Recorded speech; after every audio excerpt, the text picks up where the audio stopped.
Bonjour et bonsoir tout le monde. Bienvenue à un autre webinaire offert par À la découverte de l'univers.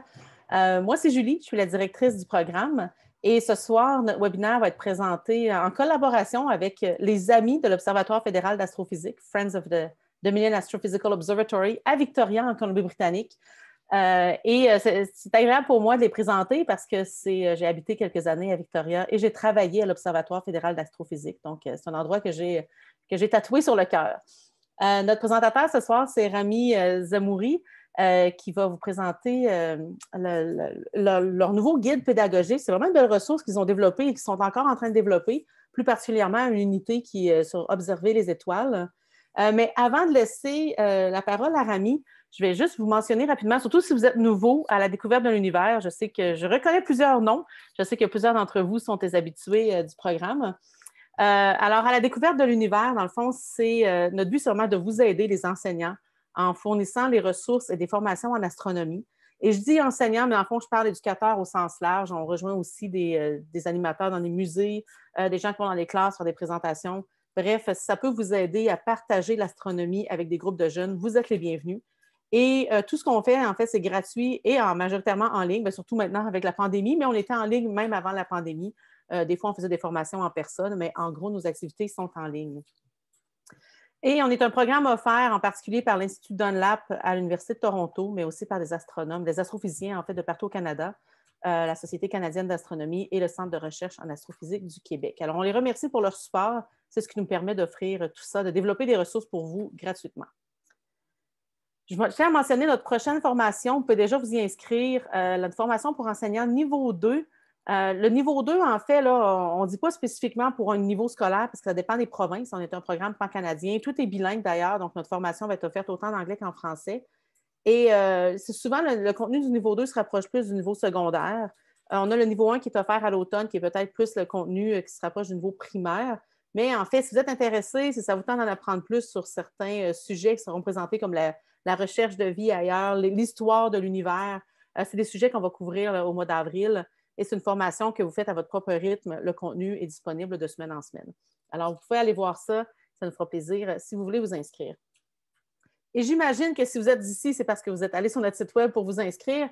Mais si jamais vous voyez l'enregistrement, parce qu'évidemment, ça va être enregistré, donc ça va être disponible par la suite, et que vous voulez voir un peu plus comment nous contacter, on essaie d'être actif sur les médias sociaux aussi, sur Facebook et Twitter. On a une chaîne YouTube avec plusieurs vidéos aussi. Et évidemment, vous pouvez nous contacter par courriel ou aller sur notre site web et regarder ce qu'on offre là. On est en train de développer beaucoup de ressources en arrière-plan aussi. Ça bouge beaucoup présentement pour la découverte d'un univers, même si ce que vous voyez en ligne est peut-être plus limité. On a beaucoup de projets en arrière-plan. Alors, je vais arrêter ma petite introduction ici parce que je tiens à vous présenter notre conférencier de ce soir, donc Rami Zamouri. Bonjour, Rami. Bonjour Julie, comment ça va? Ça va bien, toi? Ça va super. Donc, Rami, tu as été un co-développeur justement de la série là, de guides pédagogiques Exo-Exploration qui a été développée à Victoria. Puis, je pense que tu as aidé beaucoup justement à la traduction en français parce que c'est génial, là, cette ressource-là est vraiment développée dans les deux langues. En bonne partie, oui. Les ressources sont dans les deux langues. On a commencé à adapter ce programme un peu plus pour le curriculum de Colombie-Britannique, mais on cherche à le répandre pour tout le Canada au final. Et du coup, il est disponible dans les deux langues. Je m'occupais en bonne partie de la traduction, mais j'étais aussi co-auteur de toutes les unités. C'est super, vraiment. Moi, quand j'ai vu ça, là, surtout le fait que ce soit disponible dans les deux langues, j'étais vraiment très contente de voir ça, parce que c'est un peu plus difficile. Et c'est pour ça qu'on a fait. En fait, je trouve, même si ça, comme tu dis, ça se rejoint au programme scolaire de la Colombie-Britannique, c'est pertinent pour toutes les provinces parce qu'il y a des sujets qui reviennent évidemment dans toutes les provinces. Exactement. Donc, on a fait une petite publicité de plus pour les enseignants de la Colombie-Britannique. Bonjour à Carrie, entre autres, qui est là. Il y en a peut-être d'autres, mais je pense que c'est pertinent là, pour tous les autres aussi. C'est une belle ressource que vous êtes en train de développer. Donc, je te laisse prendre le contrôle, dans le fond, et moi, je vais rester en arrière-plan. Donc, si vous avez des questions pour Rami, n'hésitez pas à les écrire dans la conversation et je vais lui faire signe si jamais elle ne les voit pas. Donc, merci beaucoup d'être là, Rami. Merci de m'avoir. Merci de m'accueillir pour ce webinaire. Donc, bonjour tout le monde. Aujourd'hui, je vais vous parler de Exo-Exploration. C'est un projet qui cherche à créer des ressources pédagogiques pour à la fois les élèves et les profs pour qu'ils puissent l'incorporer dans leur cours. Et ça se concentre, c'est sur de l'astronomie. Et ça cherche aussi à parler en bonne partie des exoplanètes. C'est de là que vient le nom Exo-Exploration. Et du coup, aujourd'hui, je vais vous présenter une de nos unités qui s'appelle Voir les étoiles, observer les étoiles. Est-ce que mon partage d'écran fonctionne? Oui, oui, c'est beau. Ok, super. Je vais juste confirmer. Donc, je vais vous présenter une des unités et vous montrer un petit peu le format et le type de contenu qu'on a dedans. Et du coup, dans cette unité qui s'appelle Voir les étoiles, on va parler en bonne partie de comment est-ce qu'on voit les étoiles, qu'est-ce qui affecte le nombre d'étoiles et tout ce que, tous les paramètres qui peuvent affecter le nombre des étoiles et le nombre des étoiles qu'on voit dans le ciel. Et puis, pourquoi est-ce qu'on cherche à les voir et pourquoi c'est important. Du coup, on va commencer par poser une première question. C'est combien d'étoiles est-ce qu'on peut voir? Ça dépend de beaucoup de facteurs, en bonne partie du lieu, de l'endroit et du lieu et de l'endroit. Et du coup, un des facteurs les plus importants, c'est le soleil. Quand il fait jour, on voit qu'une seule étoile dans le ciel, c'est le soleil lui-même. Parce que les rayons de lumière, ils se font diffuser par l'atmosphère et du coup, on peut pas forcément. Et du coup, ça bloque notre vue de toutes les autres étoiles. Euh, je vais vous montrer une petite démonstration de ça sur Stellarium. C'est un programme qui permet de simuler le ciel. Et laissez-moi changer. Voilà. Donc là, on a un jour à 16 heures. Et le soleil Excuse-moi, qui commence à se... Rami, Pardon, oui. excuse-moi, on voit pas Stellarium, on voit encore. Ah, Je pense que ok. tu partages juste la. Laissez-moi changer ça. Est-ce Ah, que c'est c'est mieux mieux. maintenant? Ok, Oui, parfait, super. merci. Merci. Merci de m'avoir prévenu. Ok. Donc, ici, sur Stellarium, c'est un programme qui permet de simuler le ciel et pour, euh, euh, pour des principes de visibilité et de comment regarder les étoiles. C'est un programme gratuit, vous pouvez le télécharger vous-même.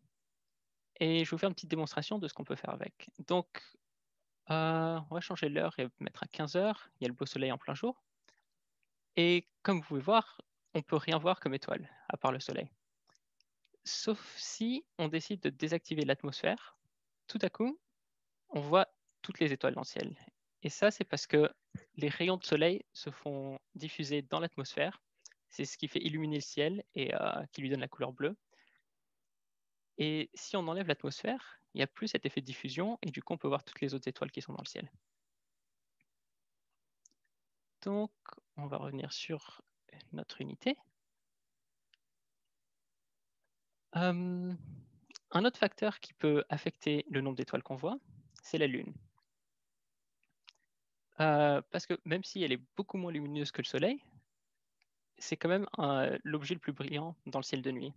Et pendant une pleine lune en particulier, ça peut aussi diffuser un petit peu de lumière dans l'atmosphère et ça affecte aussi le nombre d'étoiles qu'on voit.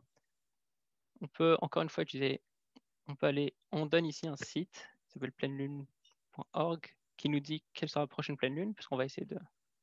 Ça va être le 28 mars. Du coup, sur Stellarium,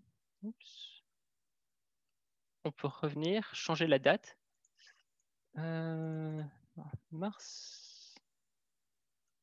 On peut changer pour que ce soit le 28. Et là, on devrait avoir une pleine lune si on met la nuit.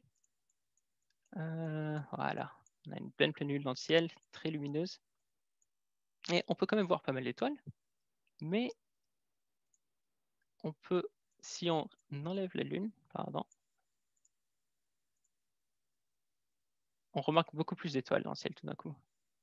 J'ai essayé de bouger un petit peu le panneau pour qu'on remarque la différence. Ici, par exemple, dans cette partie du ciel, dès qu'on enlève la lune, on voit beaucoup plus de petites étoiles qui étaient beaucoup moins brillantes et cachées par l'atmosphère qui s'illumine à cause de la lune. Donc, retour encore une fois sur notre unité. Un autre facteur qui peut affecter le nombre d'étoiles qu'on voit, c'est le fait que nos yeux doivent s'habituer au noir. Quand vous sortez dans une pièce très éclairée, par exemple, vous avez beaucoup plus, vous sortez d'une pièce sombre et que vous allez dehors pour un jour où il y a beaucoup de soleil, vous allez avoir un petit peu de mal à bien voir à un moment. Et inversement, quand vous allez dans le noir après avoir été dans une pièce éclairée, c'est aussi vos yeux ont un petit peu besoin de s'habituer au noir. Pendant ce temps-là, c'est vos pupilles qui se dilatent un peu et ça fait qu'il y a plus de lumière qui rentre dans l'œil. Attendez. Voilà. Quand il y a beaucoup de lumière dehors, la pupille se contracte pour qu'il y ait moins de lumière qui rentre dans l'œil et pas faire de dégâts aux couches internes de l'œil. Mais quand il y a beaucoup moins de lumière, la pupille a besoin de se dilater pour bien voir. Et du coup, comme la pupille se dilate, il y a beaucoup plus de rayons de lumière qui rentrent et on peut voir beaucoup mieux. Et ça s'applique aussi à la nuit quand on veut voir les étoiles. Ça prend à peu près, on va dire, 20 minutes à une bonne heure pour que la pupille se dilate complètement. Et c'est à ce moment-là qu'on voit le mieux dans le noir et c'est à ce moment-là qu'on voit aussi le plus d'étoiles dans la nuit. Donc ça, c'est un des facteurs à prendre en compte. Aussi, un autre truc, petite information en bonus, c'est que c'est en particulier les lumières bleues, de couleur bleue et verte, qui affectent l'effet que la pupille se dilate. C'est moins prononcé avec la lumière rouge. Donc si un jour vous allez sortir en randonnée le soir, pas en ce moment évidemment, mais si vous allez sortir en randonnée le soir pour regarder les étoiles, essayez si possible d'utiliser des lumières rouges comme torche pour vous éclairer la nuit. Comme ça, vos yeux auront besoin de moins de temps pour s'habituer au noir. Et vous verrez beaucoup mieux, beaucoup plus d'étoiles. Ce sera très joli. Un autre facteur qui est très important, c'est le lieu. Pourquoi? Parce que dans les villes, il y a beaucoup de sources de lumière, les lampadaires dans les rues et les bâtiments et tout ce qui vient avec. Et à cause de ça, il y a beaucoup de lumière qui aussi va dans l'atmosphère, se fait diffuser encore une fois, c'est encore ce même principe, et qui va affecter encore une fois le nombre d'étoiles qu'on peut voir. Quand il y a beaucoup de pollution, ce qu'on appelle de la pollution lumineuse, parce que c'est un effet qui est en partie indésirable et qui nous empêche de bien voir le ciel pendant la nuit. Du coup, dans une ville très peuplée, il y aura beaucoup plus de pollution lumineuse et le ciel sera beaucoup moins éclairé. Le ciel aura beaucoup moins d'étoiles, je veux dire. Alors que si on va dans la campagne, loin des villes et tout ça, les étoiles seront beaucoup plus faciles à voir parce qu'il y aura beaucoup moins de lumière diffuse dans l'atmosphère. Et encore une fois, ça, on peut le montrer sur Stellarium. Il y a une fonction juste pour ça. Et où on peut, ici, sur ce paramètre-là, on a la pollution lumineuse. Et on peut voir que c'est un petit nombre qui est entre 1 et 9. On peut voir que plus on le monte, moins il y a d'étoiles dans le ciel. J'ai changé un jour où il n'y a pas la lune. Pas autant de lune, juste pour bien montrer. Donc là, on est au maximum de pollution lumineuse. On peut voir seulement les étoiles vraiment les plus brillantes, comme Vega. Et c'est beaucoup plus dur de voir les petites étoiles, alors que dès qu'on diminue la pollution lumineuse, on a beaucoup plus de détails.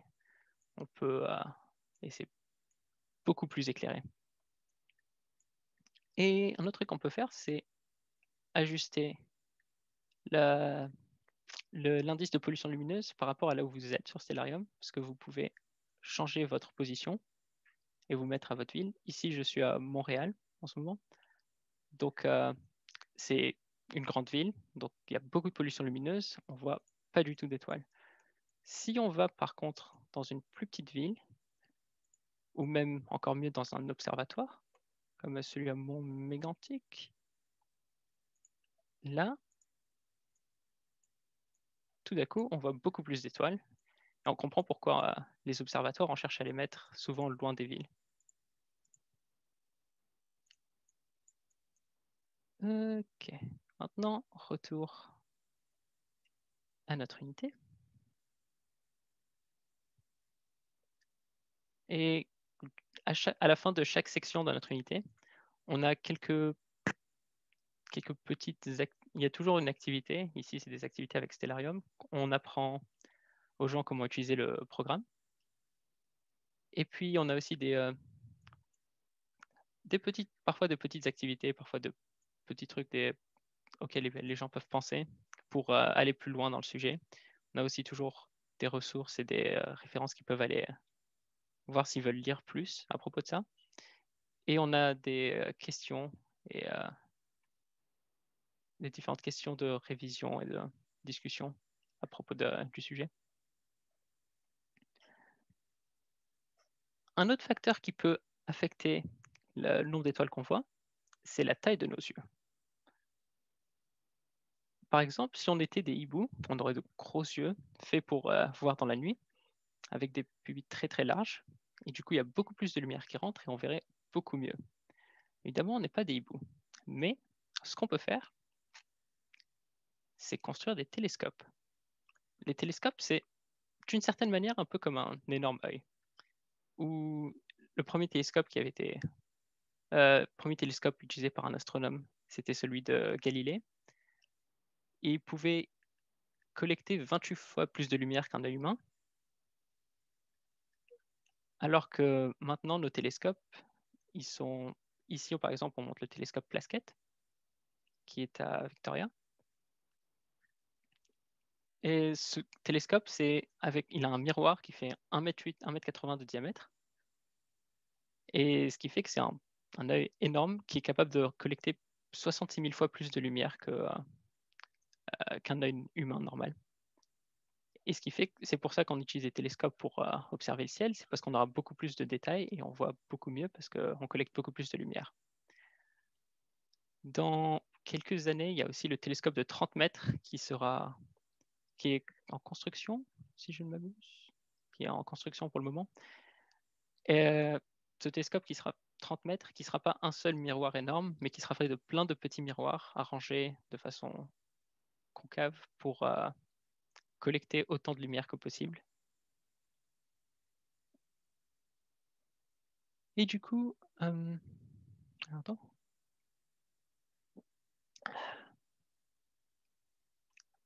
Et le télescope, du coup, il pourra collecter avec 30 mètres, il pourra collecter, c'était 18 millions de fois de lumière plus qu'un œil humain. Ce qui est énorme, mais génial pour les astronomes, justement. Une autre question qu'on peut se poser, c'est pourquoi est-ce que certaines étoiles sont beaucoup plus brillantes et d'autres beaucoup moins? Il y a deux facteurs qui rentrent en compte. C'est de 1, la luminosité de l'étoile, et de 2, c'est la distance. Donc, si on a deux ampoules, si on prend deux ampoules, une avec un wattage de, on va dire, 50 watts et une avec 100 watts, il y en a une qui va briller beaucoup plus fort, même si on les met à la même distance. Et le principe est le même pour les étoiles. Certaines étoiles sont beaucoup plus lumineuses, produisent beaucoup plus de lumière, et du coup, ça les rend plus faciles à voir. Mais un autre facteur qui est limite plus important que le wattage d'une étoile, c'est la distance à laquelle on est. Parce que plus on est proche d'une étoile, comme vous pouvez le voir sur cette petite image, plus il y a de lumière qui rentre. Ici, on le fait avec des rayons, des petits rayons. Vous pouvez voir que pour l'œil qui est plus proche de l'étoile, il y a beaucoup plus de rayons. On a 1, 2, 3, 4, 5, 6, 7 peut-être. Alors que pour l'œil qui est plus éloigné, il n'y en a que 3 rayons qui rentrent dans l'œil.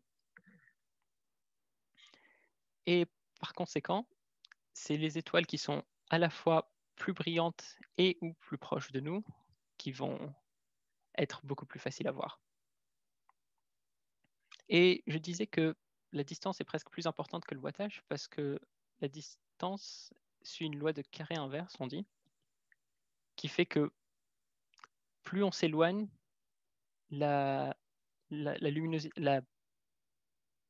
brillance de l'étoile va diminuer encore plus, va suivre le carré de la distance par rapport à où on est.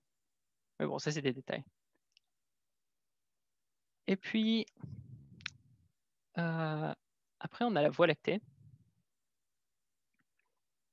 qui, il y a longtemps la Voie lactée, on pensait que c'était juste une bande de lumière, et on ne savait pas exactement ce que c'était, jusqu'à l'arrivée des télescopes. Et Galilée, justement, qui a montré en observant avec son télescope que la Voie lactée était faite de 1 tonne de petites étoiles, enfin petites, une tonne d'étoiles qu'il a composées. Vous pouvez voir sur cette image encore plus en détail. Qui fait de billions et de millions d'étoiles. Et c'est juste qu'elles sont tellement éloignées qu'elles ont l'air extrêmement proches et qu'il y en a tellement que ça donne cet effet d'une sorte de bande de lumière. Et on l'appelle aussi la Voie lactée pour ça, parce que c'est la couleur qui était un peu comme celle du lait. Et c'est grâce au télescope, du coup, qu'on a pu découvrir ça. Et grâce au télescope aussi qu'on fait toutes les découvertes en astronomie de nos jours. Donc, voir les étoiles, c'est pour ça que c'est extrêmement important. Ça nous permet d'avancer notre connaissance sur l'univers en général.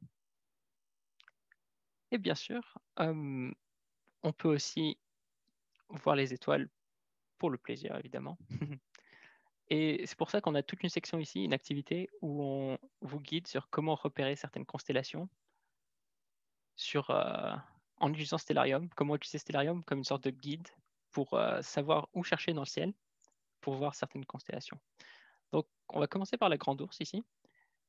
Et ce que vous pouvez faire sur Stellarium, c'est activer les constellations et le programme va dessiner des lignes partout sur toutes les constellations connues, les 88 constellations. Et vous pouvez aussi rajouter les noms. On a Cassiopée ici. Et du coup, la Grande Ourse, si on regarde à peu près au nord et en haut, voilà. Là. Ah, c'est peut-être parce que c'est cette période de l'année. Peut-être changer quelques mois, ça va être plus simple. Ah, ok. Donc,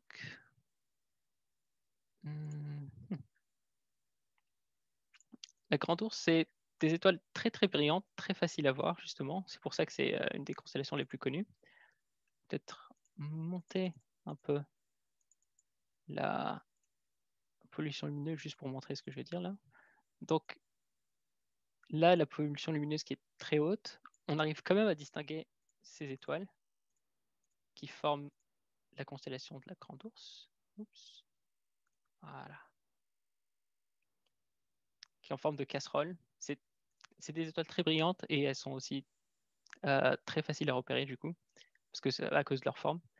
Donc là, on a la casserole qui fait partie de la Grande Ourse. Est-ce que... Voilà. Changer ça. Diminuer un petit peu juste pour apprécier. Et un truc sympa qu'on peut faire avec... un truc très utile aussi, qu'on peut faire avec la Grande Ourse, c'est que si on trace une ligne avec... Oups. Voilà. Si on trace une ligne entre les deux étoiles qui sont là, c'est Alcor et... Non, c'est pas Alcor. Entre ces deux étoiles, et on continue la ligne, on l'étend plus en plus loin, et on atterrit là, et on trouve l'étoile polaire. Je vais effacer ça. Voilà. Et on trouve l'étoile polaire. Et le truc utile avec l'étoile polaire, c'est qu'elle pointe toujours vers le nord. Si vous regardez là, c'est pile au nord. Donc c'est très utile pour savoir se repérer, cette étoile. Et une autre faculté de cette étoile, c'est que c'est une étoile circumpolaire, on dit. Et ça veut dire qu'elle se couche jamais. Donc si j'accélère un petit peu le temps, que je laisse passer, si on n'avait pas d'atmosphère juste pour voir pendant que c'est le jour, vous pouvez voir que cette étoile, il y a toutes les étoiles, tout le ciel qui a l'impression de tourner autour. Parce que cette étoile est pile sur l'axe de rotation de la Terre, et du coup, on l'utilise pour pointer vers le nord. Ok, voilà, t'es là. Remettre l'atmosphère, c'est jour. Revenir à la nuit. Ok, super. D'autres étoiles qui sont particulièrement connues, on va dire, c'est... On a 3 constellations ici. La constellation de l'Aigle, constellation est-ce qu'elle est?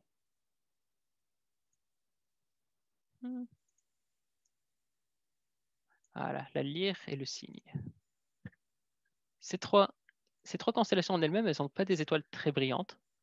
Vous pouvez le voir, encore une fois, si je remonte un peu la pollution lumineuse.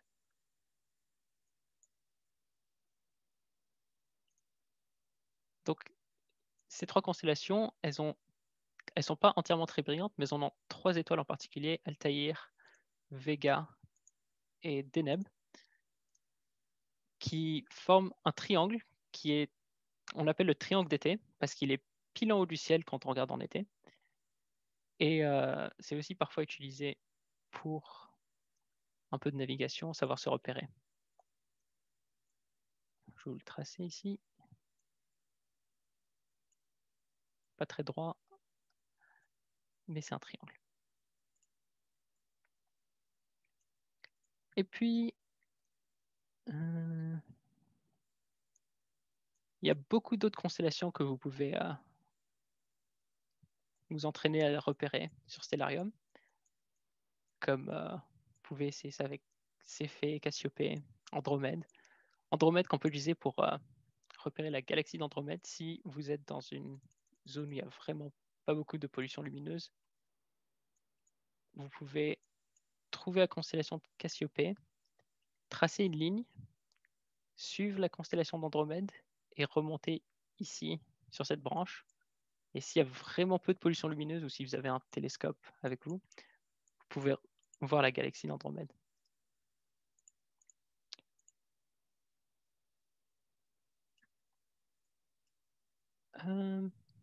Excuse-moi, Rami, est-ce que Ouais, tu as vu la question dans le chat qui vient d'arriver?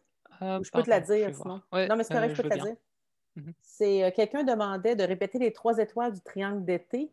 Je viens de les Ouais, ok. écrire, les noms, mais si tu voulais prendre une seconde pour les remontrer, ça pourrait Ok, être pas de bien. problème. Merci. Mhm. On peut faire ça. Donc, voilà. Ici, on a Vega. Je vais faire le.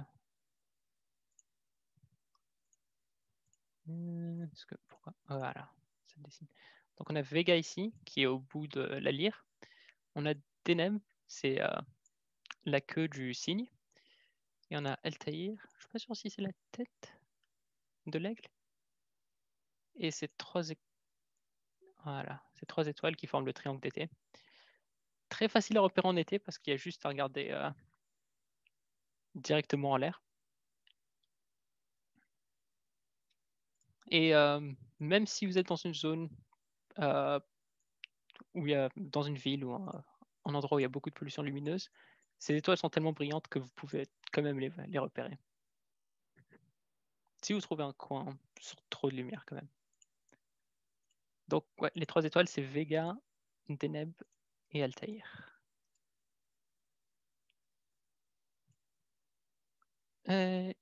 Du coup, ouais, vous pouvez utiliser Stellarium pour vous entraîner à repérer certaines étoiles. Ça vous dit exactement les positions des planètes aussi, de la Lune, à toutes les heures, tous les jours.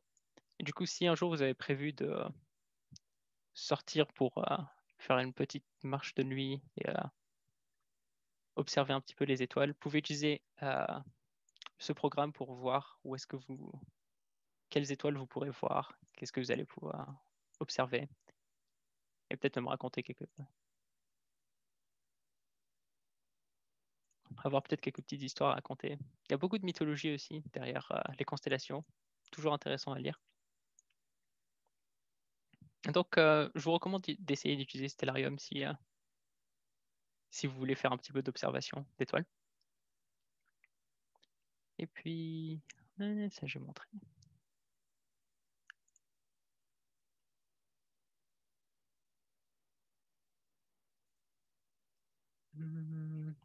Et aussi, à la fin, on fait une petite section sur comment faire un planisphère. Et si vous voulez être un petit peu plus old school et regarder les étoiles à l'ancienne, vous pouvez toujours construire vous-même un planisphère. Et ça fait à peu près le même programme que Stellarium, c'est un petit peu moins précis, mais c'est toujours sympathique à voir. Et on explique comment l'utiliser et comment le fabriquer, comment l'utiliser. C'est plus ou moins le même principe, encore une fois. Et puis, voilà. J'ai fini du coup ma présentation de l'unité en elle-même. Maintenant, si j'ai encore un peu le temps, est-ce que j'ai le temps, Julie, de faire une petite présentation du reste des unités, genre rapidement voir de quoi ça parle pour chacune d'entre elles? Oui, oui, certainement. En fond, il est 7 heures là, ici, heure de l'Est, là, 19 heures. Ok, Donc, super. vas-y, il n'y a pas de problème pour montrer Ok, les autres unités, ce serait intéressant. ok. Donc, on a un aperçu qui est fait en particulier pour les enseignants dans le site. Euh, et on explique exactement chaque unité et ce qu'elle recouvre, ce qu'elle cherche de quoi on parle dans chacune des unités. Donc, la toute première unité, ça parle principalement des étoiles, des distances, de comment notre vue a évolué un petit peu depuis l'Antiquité et comment on voyait les étoiles avant, comment ça évolue avec l'âge, qu'est-ce qu'on sait à présent un peu plus, et des problèmes aussi pour déterminer les distances en astronomie, comment est-ce qu'on connaît la taille de l'univers, et on a quelques activités aussi liées à la distance aux étoiles.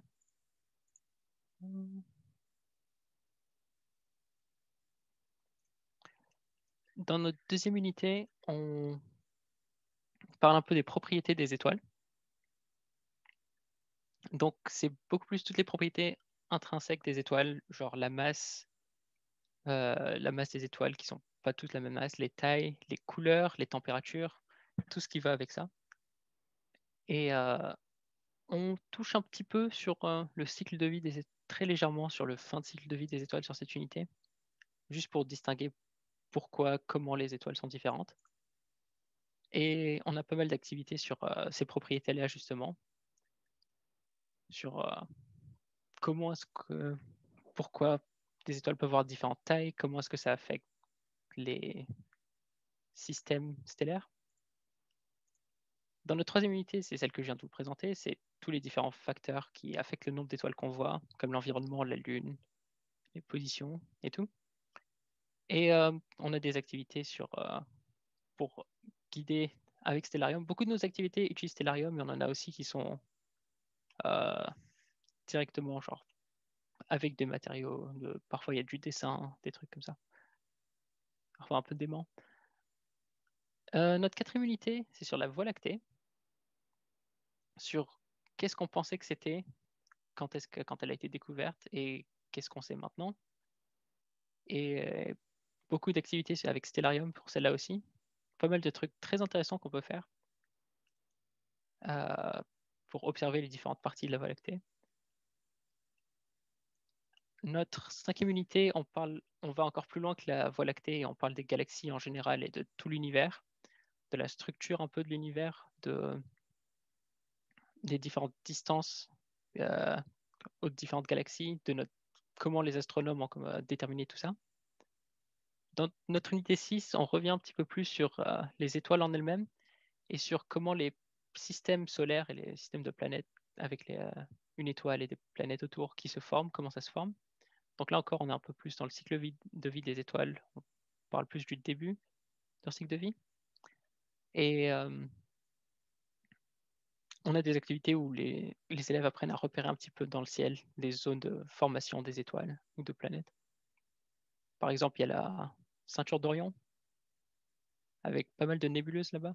Très très joli à observer aussi.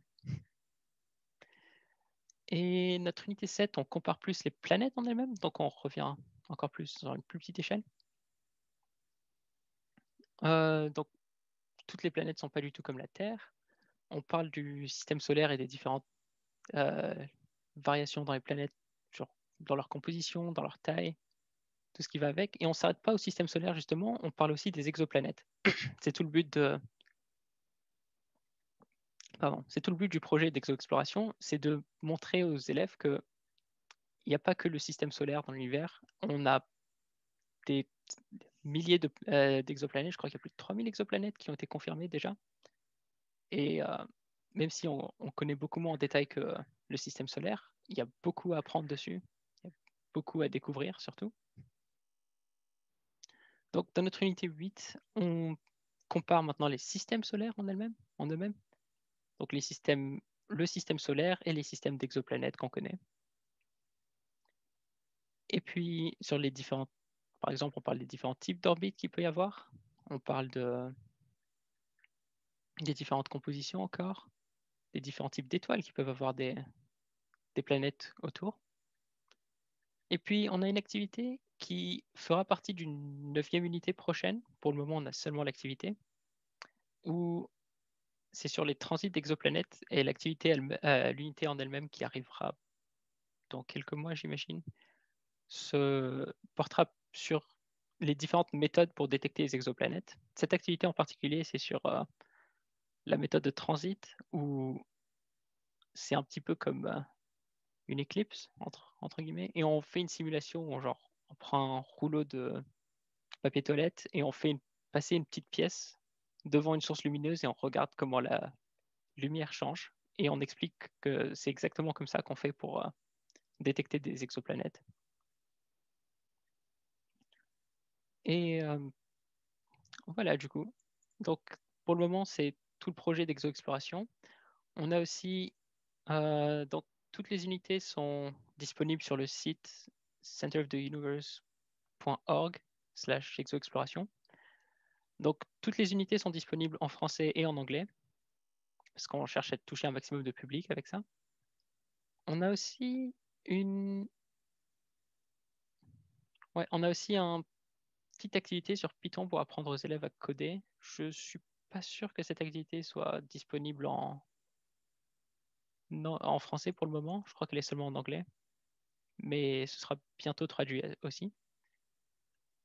Et donc, tout notre matériel est disponible dans les 2 langues et on cherche à le répandre autant que possible pour qu'un maximum de gens puissent en profiter, puissent l'utiliser et informer Et comme toute ressource pédagogique, on cherche à toucher un maximum de personnes et à leur apprendre des choses. Donc voilà, j'ai fini ma présentation. S'il y a des questions, vous pouvez me demander. Allez-y. Je vais regarder le chat aussi. Oui, rapidement. Bien, merci beaucoup, Rami. C'est vraiment une belle ressource que vous développez là, avec toutes ces activités. Si tu voulais mentionner rapidement, je ne sais pas si les autres ressources que vous avez pour les enseignants, les autres projets que vous faites comme Canies, je ne sais pas s'il y en a beaucoup en français, mais peut-être le mentionner rapidement. Et moi, je lance l'invitation. On a déjà eu une demande, je reviens à Rami avec ça dans une minute, mais est-ce qu'il y a des choses précises, les gens que vous voudriez voir dans Stellarium? Peut-être qu'on pourrait prendre les quelques minutes qui restent, Rami, si ça te va, pour montrer des choses précises. On a déjà eu la demande pour Mars, près des Pléiades, présentement, un peu le Mars où elle est dans le ciel présentement. C'est toujours le fun à Ah oui, bien la sûr. pointer ces temps-ci parce qu'on peut dire qu'il y a un rover qui vient d'arriver là. Mais voilà, donc peut-être c'est ça, si tu mentionnais et dans Stellarium, peut-être Mars et les autres ressources pour les enseignants. Ouais, donc les autres ressources pour les enseignants, il y a Canies par exemple. Je suis un petit peu moins familier, pour être honnête, avec ces autres ressources. J'ai surtout travaillé sur ExoExploration. C'est là que j'ai commencé à travailler. Je ne suis pas entièrement sûr si elles sont disponibles en français aussi. De ce que je sais pour le moment, c'est principalement en anglais parce que tout était basé en Colombie-Britannique. Oui, c'est correct. Dans le fond, stresse-toi pas. Je Oui, sais, je j'avais sais. déjà vu des présentations Canies, mais ça, je ne sais pas Mhm. si était capable de les faire en français. Donc, pour Mais je l'instant, c'est pense que surtout à l'avenir, je exo-exploration. pense que ça va essayer beaucoup plus d'être répandu, être accessible à un maximum de personnes. Donc, peut-être pas dans l'immédiat, mais dans le futur, c'est sûr qu'ils vont essayer d'avoir ça dans les 2 langues, au Oui, moins. c'est ça. On a un commentaire de Carrie qui dit il y a des écoles francophones en Colombie-Britannique. Oui, en fait, moi, déjà que vous ayez les ressources, c'est super intéressant de les avoir dans les 2 langues. Euh, mais oui, effectivement, Ouais. on sait qu'il y a des écoles francophones. C'est bien d'avoir du matériel bilingue partout. Donc, ouais, vu qu'on a encore du temps, je peux carrément vous montrer des trucs qu'on peut faire sur Stellarium. C'est un très beau programme. Je l'avais découvert quand j'ai commencé à travailler sur ça. Et j'adore. Donc, si on m'a demandé les Mars et les Pléiades, donc Oui, c'est ça. Ben, Mars, dans Mhm, le fond, là, qui est proche de mhm, Pléiades ces jours-ci, mais juste ouais. trouver Mars dans le. Donc, un truc que vous faites faire avec Stellarium, c'est si vous ne savez pas trop comment commencer à chercher, il y a une fonction recherche Et vous pouvez juste taper le nom de ce que vous voulez et ça va pointer directement vers ça. Là, je ne sais pas si c'est parce qu'on est là en particulier, mais on peut aussi enlever le sol si vous voulez voir à travers la planète. Et donc il y a Mars en ce moment, qui est juste à côté des Pléiades. Non, en fait, tu es rendu au mois de juin. C'est pour ça que Ah, Mars c'est est peut-être rendu sur ça. l'horizon. Ouais. Ouais. C'est à côté d'un autre amas, mais c'est pas les Pléiades, étrangement. Là. On va revenir à quoi qu'on est en mars, pas en février. On est quel jour? Le 4. Voilà.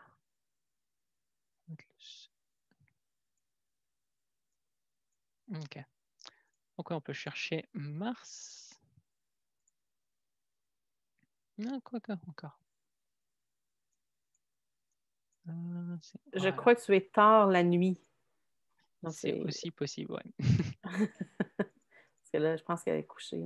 Ouais. Donc, voilà, là c'est mieux. Peut-être le petit arbre là, mais bon.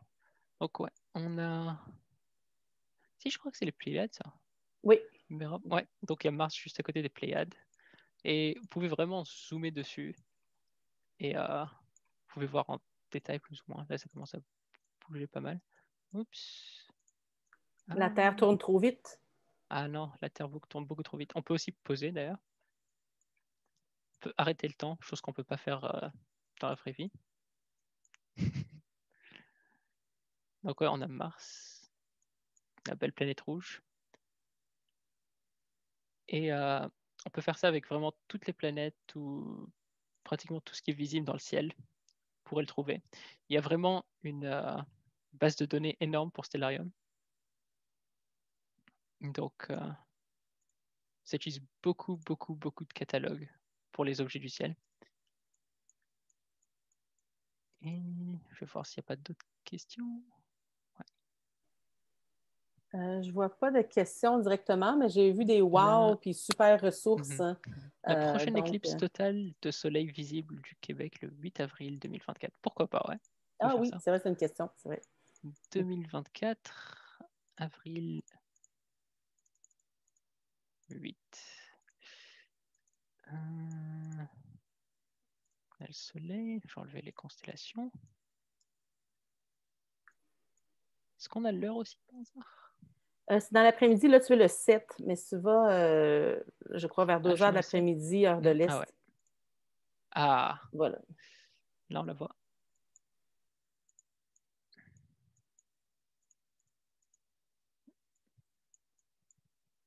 Ah, ça va être beau. Donc, ouais, ce qu'on peut faire aussi, c'est que on peut accélérer le temps pour que... Oups, c'est un peu trop vite là.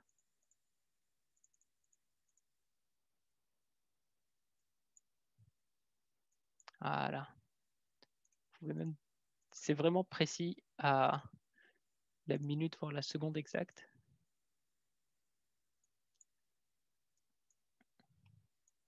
Et il n'y a pas besoin de lunettes du coup si c'est sur Stellarium.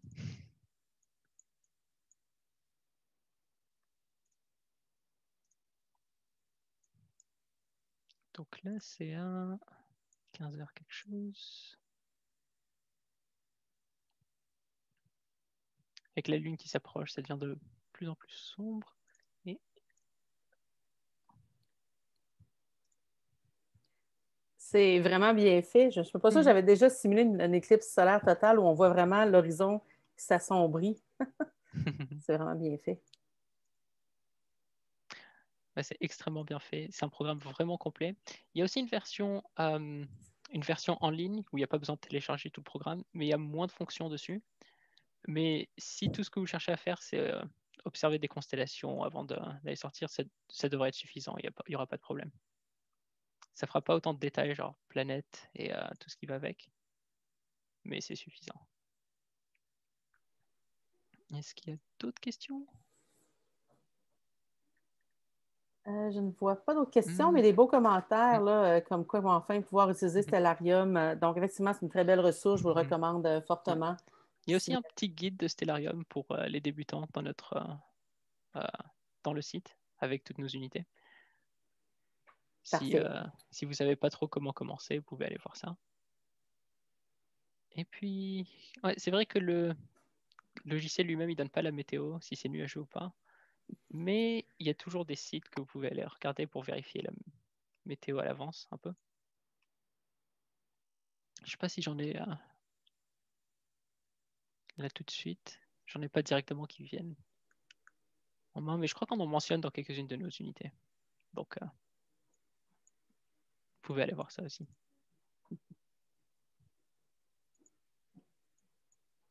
C'est vraiment Oh, bien fait en wow! plus. La Mhm. simulation est vraiment bien faite dans Stellarium. Ouais. Si vous avez d'autres questions pour Stellarium, n'hésitez pas, là, il reste quelques minutes, on pourrait en prendre Mhm. quelques-unes. Mais juste pour mentionner l'éclipse rapidement, là, effectivement, on parle de celle de 2024 où la totalité va vraiment être plus dans l'est du Canada. Il y a d'autres éclipses d'ici là. Je ne me souviens plus la prochaine visible à Colombie-Britannique. Je sais qu'il y en a une Mhm. qui s'en vient le 10 juin 2021. On vient de lancer quelque chose sur notre site web d'ailleurs. À partir de notre page principale à la découverte de l'univers, vous avez le lien. En fait, c'est qu'on va envoyer des lunettes à éclipse dans les écoles qui sont dans la bande d'annularité. C'est une éclipse annulaire. Donc là, c'est vraiment plus nord de l'Ontario, nord du Québec et le Nunavut. Si jamais il y a des participants ici de ces endroits-là, allez voir ça, mais il y a d'autres éclipses partielles qui vont être visibles à différents endroits au Canada. Il y a l'éclipse annulaire du 10 juin et ensuite l'éclipse totale en 2024 dans l'Est du Canada aussi. Je crois qu'on tire à la fin. Juste avant de se quitter, je voudrais vous remercier. Merci à tous ceux qui ont participé en direct et qui sont restés jusqu'à la fin. Merci à tous ceux qui ont écouté l'enregistrement. Donc, l'enregistrement va être disponible. Pour ceux qui sont là avec nous, là, je vais envoyer un courriel aussi avec le lien vers les différentes ressources dont Rami a parlé. Et merci beaucoup, Rami, d'avoir présenté tout ça. C'est vraiment un beau travail que vous avez fait avec Exo Exploration. Ça gagnerait à être connu beaucoup plus. Donc, ça m'a fait plaisir d'utiliser la plateforme à la découverte de l'univers là, pour la faire connaître. Merci. Bon, ben, merci beaucoup tout le monde. Je pense qu'on va arrêter là. Je vais arrêter l'enregistrement ici. Pour ceux qui sont en ligne, vous avez quelques petites questions finales, ben, on pourra les prendre. Donc, merci beaucoup tout le monde.